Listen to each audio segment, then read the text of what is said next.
ज्ञान और ज्ञान में बड़ा भेद है।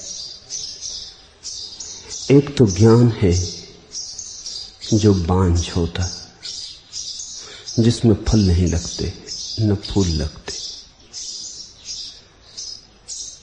एक ज्ञान है जिसमें मुक्ति के फल लगते, सच्चिदानंद के फूल लगते, फल लगते, सुगंध उठती समाधि की। जिस ज्ञान से समाधि की सुगंध न उठे उसे थोथा और व्यर्थ जानना। उससे जितनी जल्दी छुटकारा हो जाए उतना अच्छा, क्योंकि मुक्ति के मार्ग में वह बाधा बनेगा।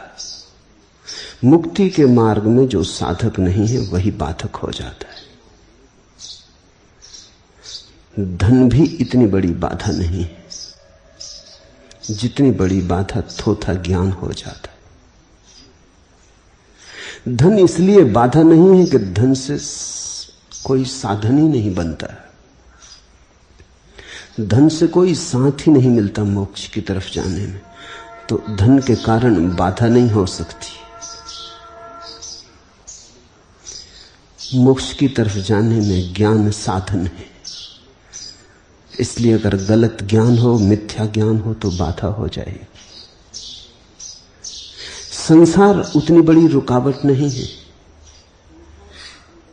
जितने शब्दों और शास्त्रों से मिला हुआ संग्रहित ज्ञान रुकावट हो जाता।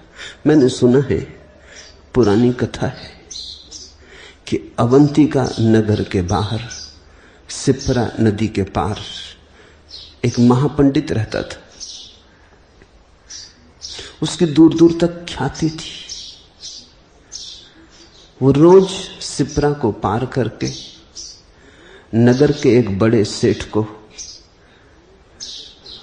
कथा सुनाने जाता था, धर्म कथा। एक दिन बहुत चौंका जब वो नाव से सिप्रा पार कर रहा था। एक घड़ियाल ने सिर बाहर निकाला और कहा, पंडित जी, मेरी भी उम्र हो गई, मुझे भी कुछ ज्ञान आते जाते दे दिया करे, और मुफ्त नहीं मांगता हूं। और घड़ियाल ने अपने मुंह में दबा हुआ एक हीरों का हार दिखाया। पंडित तो भूल गया, जिस वणिक को सुनाने कथा जाता था उसने कहा, पहले तुझे सुनाएंगे।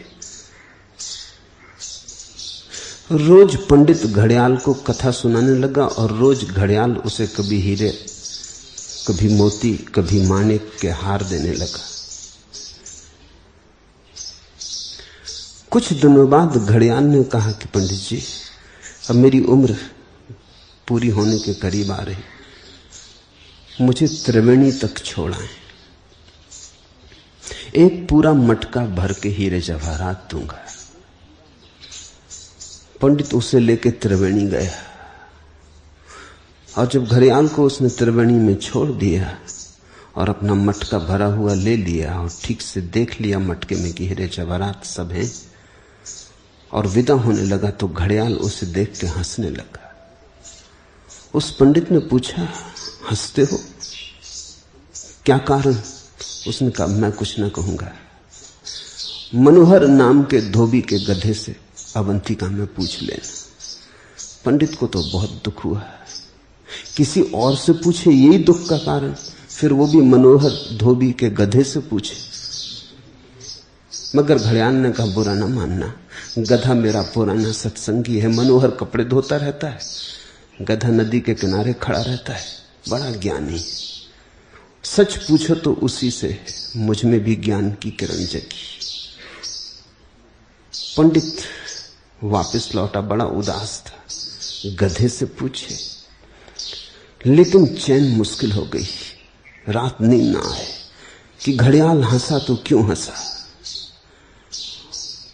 और गधे को क्या राज मालूम है। फिर संभाल ना सका अपने को, एक सीमा थी, संभाला, फिर ना संभाल सका। फिर एक दिन सुबह सुबह पहुंच गया और गधे से पूछा कि महाराज, मुझे भी समझाएं, मामला क्या है? घड़ियाल हंसा तो क्यों हंसा? वो गधा भी हंसने लगा। उसने कहा, सुनो, पिछले जन्म में मैं एक सम्राट का वजीर था। सम्राट ने कहा कि इंतजाम करो, मेरी उम्र हो गई, त्रिवेणी चलेंगे, संगम पर ही रहेंगे।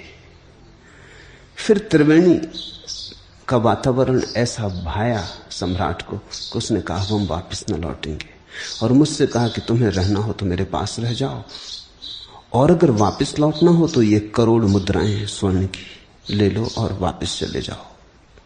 मैंने करोड़ मुद्राएं स्वर्ण की ले ली और अवंतिका वापस आ गया। इससे मैं गधा हुआ, इससे घड़ियाल हंसा।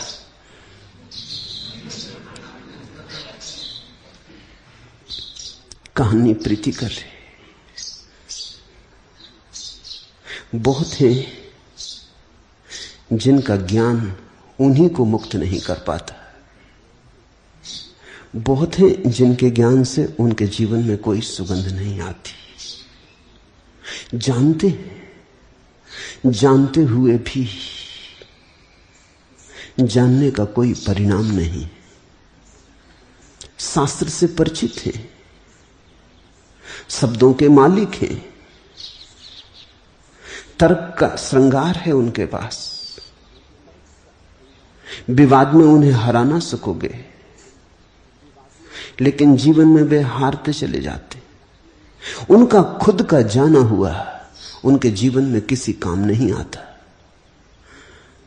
जो ज्ञान मुक्ति न दे वह ज्ञान नहीं।